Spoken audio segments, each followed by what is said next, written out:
नमस्कार दोस्तों, एक बार फिर से आपका स्वागत है पॉलिटी स्टडी यूट्यूब चैनल पर। दोस्तों, हम बात कर रहे हैं करंट अफेयर्स साप्ताहिक वीकली करंट अफेयर्स 2024 इसके संदर्भ में।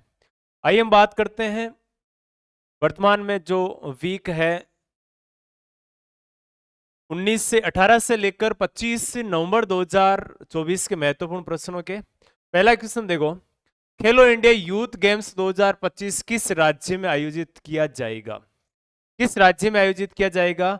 तो बिहार राज्य में आयोजित होगा। खेलो इंडिया यूथ गेम्स 2025 अप्रैल 2025 में बिहार में आयोजित होगा। नेक्स्ट देखो, इसमें 21 नवंबर 2024 को रूस द्वारा लॉन्च की गई अंतर महाद्वीपीय बैलिस्टिक मिसाइल आईसीबीएम द्वारा किस यूक्रेनी शहर को निशाना बनाया गया था? किसको बनाया था? तो द्रीप्रो शहर है, उसको निशाना बनाया गया, यानी सी ऑप्शन राइट हो जाएगा। रूस ने यूक्रेन को निशाना बनाते हुए एक अंतर महाद्वीपीय बैलिस्टिक मिसाइल लॉन्च की। ये पहली बार है जब संघर्ष में इस तरह के हथियार का इस्तेमाल किया गया, यानी संघर्ष लगातार एक उग्र रूप में बढ़ रहा है। तीसरा क्वेश्चन देखो, 55वां भारतीय अंतर्राष्ट्रीय फिल्म महोत्सव IFFI 20 से 28 नवंबर 2024 तक कहां आयोजित किया जा रहा है? तो कहां आयोजित किया जा रहा है? तो गोवा में यह आयोजित किया जा रहा है। नेक्स्ट देखो, इसमें 55वें भारतीय अंतर्राष्ट्रीय फिल्म महोत्सव शुभारंभ 20 नवंबर को हो गया इनका, और गोवा के जो पणजी है उसमें श्यामा प्रसाद मुखर्जी इंडोर स्टेडियम सितारों में सजे उद्घाटन में समारोह होगा। तो गोवा की राजधानी जो पणजी है उसमें आयोजन इसका हो रहा है। नेक्स्ट देखो, इसमें भारत ने नवंबर 2024 में महिला एशिया चैंपियनशिप ट्रॉफी जीतने के लिए किस टीम को हराया? तो भारत ने किस टीम को हराया था? तो चीन को पराजित करके ये ट्रॉफी पराजित यानी हासिल की। डी ऑप्शन सही होगा। 20 नवंबर 2024 को बिहार के राजगीर हॉकी स्टेडियम में, देखो याद रखना हुआ कहां, इंडिया में हुआ है, फाइनल में चीन को 1-0 से हराकर ये ट्रॉफी हासिल की। पांचवा क्वेश्चन देखो, डोमिनिका द्वारा प्रधानमंत्री नरेंद्र मोदी को दिए गए पुरस्कार का नाम क्या है? कौन सा पुरस्कार डोमिनिका द्वारा प्रदान किया गया? तो याद रखना Dominica award of the honour पुरस्कार दिया गया। 20 नवंबर 2024 को प्रधानमंत्री नरेंद्र मोदी की डोमिनिका के राष्ट्रमंडल के सर्वोच्च राष्ट्रीय पुरस्कार डोमिनिका अवार्ड और ऑनर से सम्मानित किया। प्रसार भारती के नए लॉन्च किए गए OTT प्लेटफॉर्म का नाम क्या है? प्रसार भारती ने हाल ही में, याद रखना, नया लॉन्च किया है OTT प्लेटफॉर्म, उसका नाम है वेब्स। ठीक है, याद रखना वेब्स, यानी बी ऑप्शन क्या हो जाएगा इसमें राइट हो जाएगा।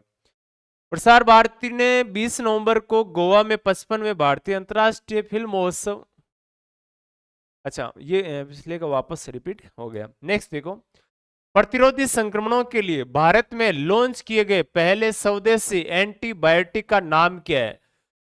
नेफिथ्रोमाइसिन नाम से जाना जाता है। ए ऑप्शन क्या हो जाएगा इसमें राइट हो जाएगा। और इसके बारे में थोड़े से, 20 नवंबर को केंद्रीय विज्ञान एवं प्रौद्योगिकी मंत्री डॉक्टर जितेंद्र सिंह है जिन्होंने दवा प्रतिरोधी संक्रमणों से निपटने के लिए भारत के पहले स्वदेशी एंटीबायोटिक नेफिथ्रोमाइसिन लॉन्च की है। नवंबर 8वां क्वेश्चन देखो, नवंबर 2024 में महिला एशिया हॉकी चैंपियनशिप ट्रॉफी के फाइनल में कौन सी टीमें पहुंची? तो कौन सी टीमें पहुंची? भारत और चीन दोनों टीमें पहुंची है, और बिहार के राजगीर में। और ये जीता किसने? तो याद रखना जीता ये भारत ने, और चीन को 1-0 से पराजित कर दिया था।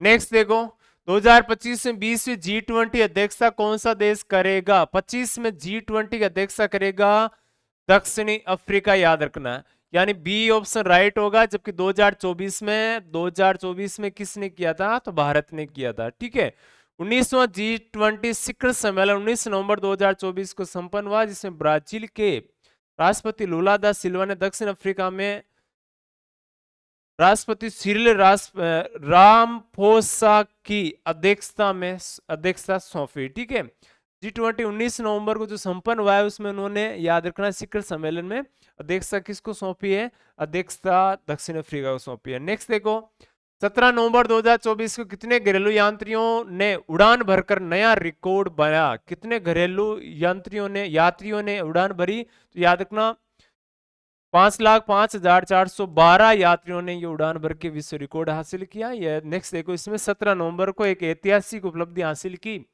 एक ही दिन में 5,05,412 से अधिक घरेलू यात्रियों ने उड़ान भरी, जो पहली बार 5 लाख के आंकड़े को पार किया है। 11 नंबर क्वेश्चन, नवंबर 2024 में 19वां G20 शिखर सम्मेलन कहाँ आयोजित किया गया था? तो कहाँ?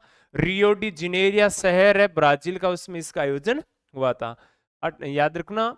और कब है? 18 नवंबर 2024 को। इसरो द्वारा 18 नवंबर 2024 को कौन सा उन्नत संचार उपग्रह लॉन्च किया गया था? इसका मुख्य उद्देश्य क्या था? तो याद रखना, GSAT-20 ब्रॉडबैंड सेवाओं और इन फ्लाइट इंटरनेट के लिए ये लॉन्च किया है, यानी बी ऑप्शन क्या हो जाएगा इसमें? राइट। नेक्स्ट देखो, इसरो ने GSAT-20 लॉन्च के लिए भारत ने LVM-3 या एरियन स्पेस के बजाय स्पेस एक्स के फाल्कन 9 रॉकेट को क्यों चुना? देखो, इसमें भारत का LV-3 GSAT-20 भारी पेलोड को नहीं ले जा सकता और एयर स्पेस के पास ऑपरेशनल रॉकेट की कमी थी, इसलिए ये ऑप्शन बी राइट होगा। GSAT-20 की मुख्य विशेषता क्या है? जिसमें इसका वजन, ऑपरेशनल जीवन काल और लॉन्च प्रदाता शामिल है। इसको याद रखना, 4700 किलोग्राम 14 वर्ष स्पेस एक्स द्वारा लॉन्च किया गया। बी ऑप्शन क्या होगा? राइट। नवंबर 2024 में भारत के नए नियंत्रक के मालिका परीक्षक के रूप में किसे नियुक्त किया गया? तो याद रखना, के संजय मूर्ति को नियुक्त किया गया और इनकी शपथ हुई थी 21 नवंबर 2024 को। राष्ट्रपति द्रौपदी मुर्मू ने इनको शपथ दिलाई थी। 89 याद रखना, बेच के आंध्र प्रदेश कैडर के IAS अधिकारी है, जो 2024 दिसंबर में सेवानिवृत्त होने वाले, अब इनको केग बना दिया गया है। केग का कार्यकाल 6 वर्ष या 65 वर्ष होता है। UNFCCC के लिए पार्टियों के सम्मेलन COP29 यानी 29वां सत्र 11 नवंबर से 22 नवंबर तक कहां आयोजित हुआ? बहुत इंपॉर्टेंट क्वेश्चन है। कहां आयोजित हुआ था? याद रखना, बाकू शहर है अजरबैजान का। सी ऑप्शन राइट होगा इसमें ये, यानी देखो COP29 का 29वां सत्र है ये जो संपन्न हुआ हाल ही में। जलवायु परिवर्तन से संबंधित है संयुक्त राष्ट्र फ्रेमवर्क कन्वेंशन के लिए पार्टियों के सम्मेलन का 29वां सत्र 11 से 22 नवंबर बाकू अजरबैजान में आयोजित किया गया था। 16 नंबर क्वेश्चन देखो, 2024 में महाराष्ट्र विधानसभा चुनाव में किस राजनीतिक गठबंधन ने बहुमत हासिल किया? तो याद रखना, इसमें जो बहुमत हासिल किया वो था महायुति गठबंधन, और भाजपा के नेतृत्व में था ये, और इसमें शामिल थे भाजपा, शिवसेना और एनसीपी पार्टियां इसमें सम्मिलित थी। 2024 के चुनाव में झारखंड के किस राजनीतिक गठबंधन ने सत्ता बरकरार रखी? याद रखना, यहां से राजनीतिक यानी झारखंड में इंडिया ब्लॉक जो गठबंधन था उसने अपनी सत्ता को बरकरार रखा। झारखंड मुक्ति मोर्चा के नेतृत्व में इंडिया ब्लॉक के झारखंड में सत्ता बरकरार रखी। इंडिया ब्लॉक में JMM झारखंड मुक्ति मोर्चा, कांग्रेस, राजद और CPIML, ठीक है, यानी कम्युनिस्ट पार्टी ऑफ इंडिया ये शामिल थे। 40वें Akhil Bharatiya governor gold cup अंतरराष्ट्रीय फुटबॉल टूर्नामेंट 2024 का चैंपियन कौन बना? तो 2024 का चैंपियन बना था North East United football club. C option इसमें राइट होगा। 24 नवंबर को गंगटोक में, याद रखना, पलजोर स्टेडियम में आयोजित हुआ 40वें Akhil Bharatiya governor gold cup अंतरराष्ट्रीय फुटबॉल टूर्नामेंट चैंपियन। 19वां क्वेश्चन देखो, नवंबर 2024 में इटली के ATP चैलेंजर टूर में पुरुष युगल टेनिस का खिताब किसने जीता? तो श्रीराम बालाजी और ऋत्विक बोलीपली ने ये किताब जीता था, ठीक है। अब यहां से मैं तो इटली की यानी ATP चैलेंजर टूर के पुरुष युगल ने किताब जीता और 23 नवंबर को आयोजित हुआ था। फाइनल फ्रांसीसी टेनिस खिलाड़ी थियो एरिबेज और उसके पुर्तगाली साथी फ्रांसिस्को कैब्रल ने दूसरी वरीयता प्राप्त जोड़ी को हराया था। संविधान दिवस किस तारीख को मनाया जाता है? तो संविधान दिवस मनाया जाता है 26 नवंबर को, क्योंकि 26 नवंबर 1949 को संविधान बनकर तैयार हुआ था। संसद का शीतकालीन सत्र है 25 नवंबर को शुरू हो गया आज के दिन, जिसमें 26 दिनों में 19 बैठकें होगी और संविधान दिवस मनाने के लिए 26 नवंबर को कोई सत्र नहीं होगा, यानी 26 नवंबर को संविधान दिवस ही मनाया जाएगा। 26 नवंबर 2024 की बात करें तो उस्ताद बिस्मिल्लाह खां युवा पुरस्कार से किन कला रूपों में मान्यता प्राप्त है? बिस्मिल्लाह खां याद रखना, संगीत, नृत्य, नाटक, लोक और आदिवासी कला के रूप में ये मान्यता प्राप्त, यानी इन रूपों में मान्यता प्राप्त है। 22 नवंबर को 82 युवा कलाकारों को वर्ष 2022 और 23 के लिए नई दिल्ली में उस्ताद बिस्मिल्लाह खान युवा पुरस्कार से सम्मानित किया गया था। किस शोध संस्थान ने नवंबर 2024 में मंकी पॉक्स वायरस का पता लगाने के लिए एक नया मार्ग पहचाना है? किसने? जवाहरलाल नेहरू उन्नत वैज्ञानिक अनुसंधान केंद्र ने ये खोज की है।